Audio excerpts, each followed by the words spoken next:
नमस्कार। संतोष की रिपोर्ट में आप सबों का स्वागत। और आज हम संतोष की रिपोर्ट में चर्चा करने जा रहे हैं लोकसभा 2024 का क्या मिजाज रहेगा। कई तरह के सर्वे रिपोर्ट आए हैं, कई एजेंसियों के माध्यम से लोगों ने सर्वे कराया है, संघ के बारे में भी अलग अलग तरह की सर्वे रिपोर्ट आ रही है। बीजेपी कह रही है कि हम 400 पार तय है, तो वहीं राहुल कह रहे हैं कि 150 पर इनका विकेट गिरने वाला है। अंतिम समय में जो एबीपी न्यूज का सर्वे आया है, वो सर्वे भी 400 पार के उस मैजिक के आसपास भी नहीं दिख रहा है, मतलब बहुत दूर है। 2019 के लोकसभा चुनाव के परिणाम में जितनी सीटें भाजपा को आई है, वही दोहरा दें तो बड़ी बात है। ऐसे में बिहार के जिन 4 लोकसभा चुनाव क्षेत्र में चुनाव होना है कल, वोटिंग प्रक्रिया शुरू होने में अब कह सकते हैं कि कुछ घंटे बचे हैं, लेकिन अभी भी मतदाता खामोश है। और इस खामोशी का परिणाम क्या होगा, इसको लेकर सभी दल के लोग अंदर से भयभीत हैं कि क्या होगा। वैसे चुनाव की प्रक्रिया शुरू होने से पहले जिस तरीके से एनडीए को वाक ओवर मिलता हुआ दिख रहा था, आज वो स्थिति नहीं है। जबरदस्त फाइट, और ऐसे कंस्टिट्यूएंसीज में फाइट है जिस कंस्टिट्यूएंसीज में पिछली बार चिराग पासवान 2,42,000 वोट से जीता था। बात हम जमुई की कर रहे हैं, और उस जमुई में स्थिति ये है कि कुछ हजार वोट से हार जीत हो जाए तो कोई बड़ी बात नहीं होगी। इतना जबरदस्त क्लोज फाइट हो रहा है, सारे गणित ध्वस्त हो चुके हैं, और एक गणित जो प्रभावी होता हुआ दिख रहा है। अगर वाकई में नीतीश के वोटर चिराग से मुख मोड़ लिया, जिसकी चर्चा कल से ही शुरू है कि चिराग का व्यवहार नीतीश को लेकर जो रहा है, उसको लेकर नीतीश के वोटर 2020 का बदला लेने का मन बना लिया है। अगर इस इंडिकेटर में जो बातें आई हैं, जो इंडिकेट कर रहा है वाकई में इस तरीके की पोलिंग हो गई, तब तो फिर बहुत मुश्किल है। वैसे जमुई में फाइट जबरदस्त है, और सब कुछ इस पर आकर्षित हो गया है। जो जिस तरीके से चीजों को अंतिम व्यक्ति तक पहुंचा पाएंगे, जीत उनके हाथों में होगा। लेकिन एक बात साफ दिख रहा है, जिस तरीके से पर्दे के पीछे पशुपति पारस मैनेजमेंट संभालते थे, इस बार जमुई में उसकी कमी साफ देखने को मिला है। मैनेजमेंट को लेकर घोर अभाव देखने को मिला है। रामविलास पासवान चुनाव जरूर लड़ते थे, फेस वही रहता था, लेकिन मैनेजमेंट करते थे पारस। मैं कई बार करीब से मुझे देखने का मौका भी मिला है। वो मैनेजमेंट क्षमता जमुई में देखने को नहीं मिला। और ये भी देखने को मिला कि चिराग जिस तरीके का हवाई नेता है, उसका असर चुनाव में कार्यकर्ताओं से समन्वय बनाने में किस तरीके से परेशानी हुई, वो भी मैंने महसूस किया। इसलिए जमुई का परिणाम कुछ भी हो सकता है।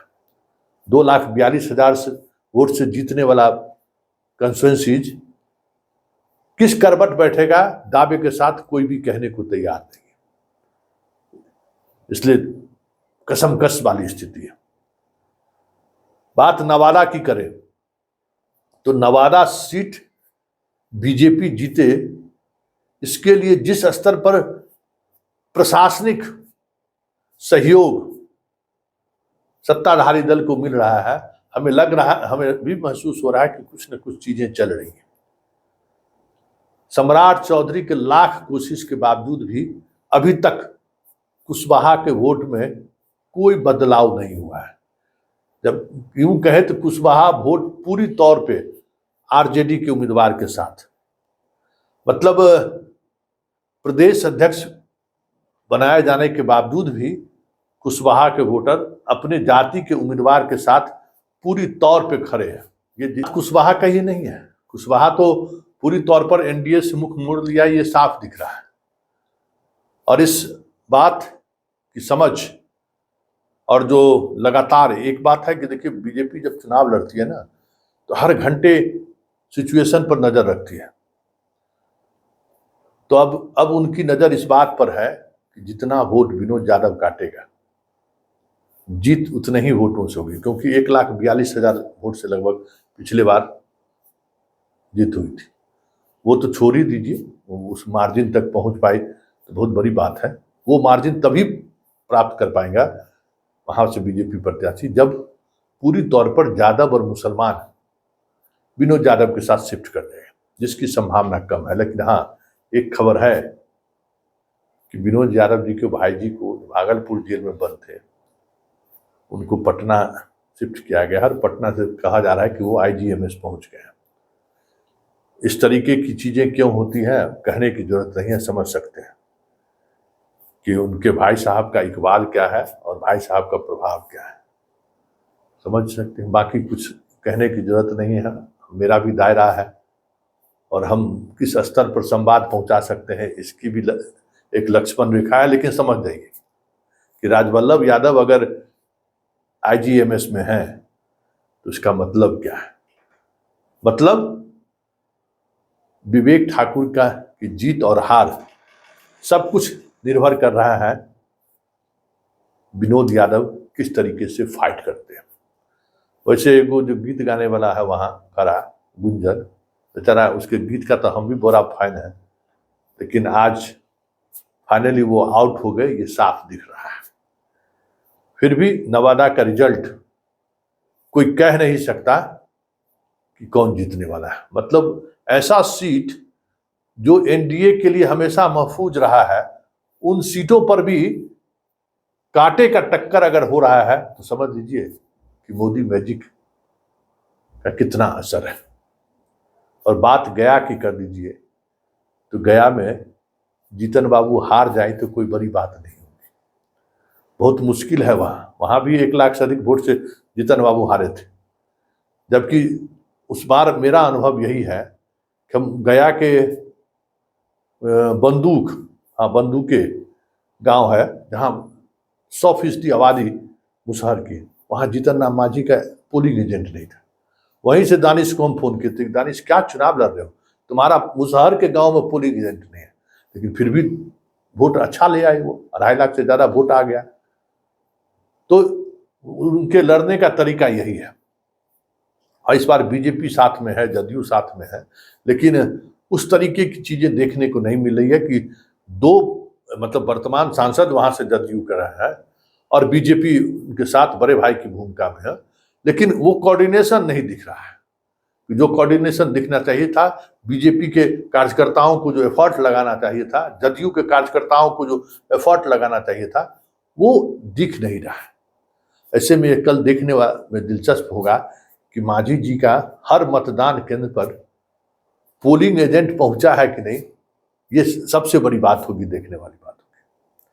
तो वहां चीजों को आप समझ लीजिए कि क्या स्थिति है। गया, नवादा हम चर्चा कर ही लिए और बात चित्तौड़गढ़ की करते हैं, औरंगाबाद।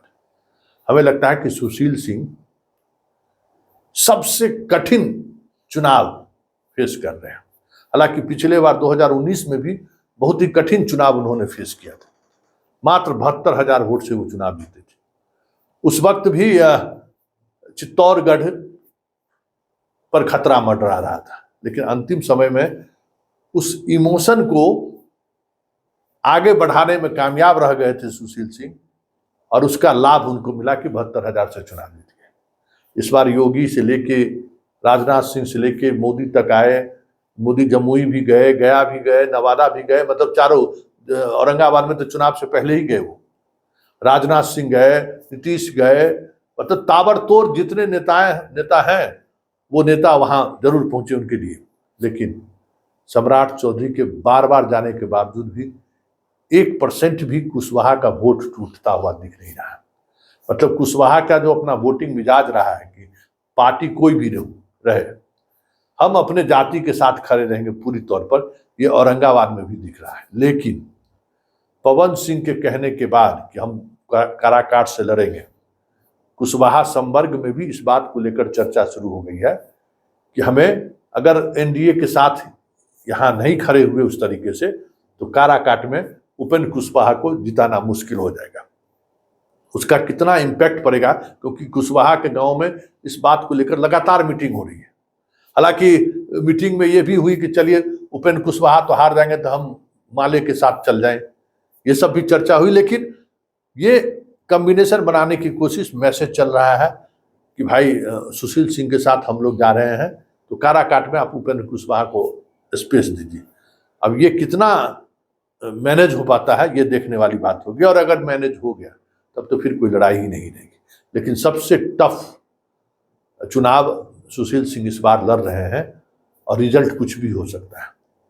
लेकिन रिजल्ट कुछ भी हो सकता है, ये कल शाम 5 बजे तक पता चलेगा कि चित्तौड़गढ़ के मान और सम्मान की जो चर्चा होती है, और जो चर्चा हुई है योगी के आने के बाद, वो किस तरीके से घर से वोट देने के लिए निकलते हैं, खुद निकलते हैं या लोगों को लेकर निकलते हैं।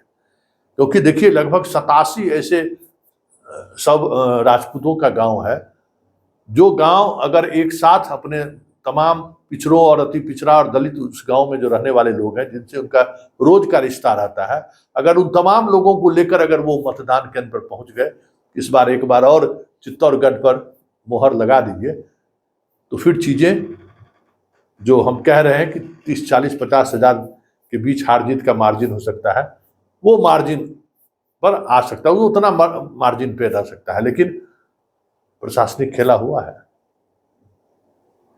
कहा जा रहा है कि आरजेडी वाले जो उम्मीदवार हैं, गया में उनका कोई मॉल था, सब बेच दिया है, लेकिन जो राशि आई है वो व्यवस्थित तरीके से लोगों तक, कार्यकर्ताओं तक नहीं पहुंच पा रहा है। कल जिस तरीके से रेड हुआ, भले 50,000 रुपया कार्यालय से मिला हो, लेकिन बहुत सारी चीजें जो अंतिम समय में बूथ पर जो सामग्री भेजी जाती है, वो थोड़ा गड़बड़ाया है। 1-2 विधानसभा में भी तो अभी पूरी तौर पर कहीं उनका नेटवर्क ध्वस्त हो चुका है। अब देखिए आगे आगे होता है क्या, लेकिन इतना तय है, इस 4 लोकसभा चुनाव में जो इंडिकेट कर रहा है, वो इंडिकेटर यही इंडिकेट कर रहा है, इस बार मोदी के मैजिक के सहारे ही आपकी नैया पार लगने वाली नहीं है। जहां जैसा उम्मीदवार है, जिस मजबूती से चुनाव लड़ रहा है, जीत हार का अंतर उम्मीदवार पर निर्भर है, ये साफ दिख रहा है।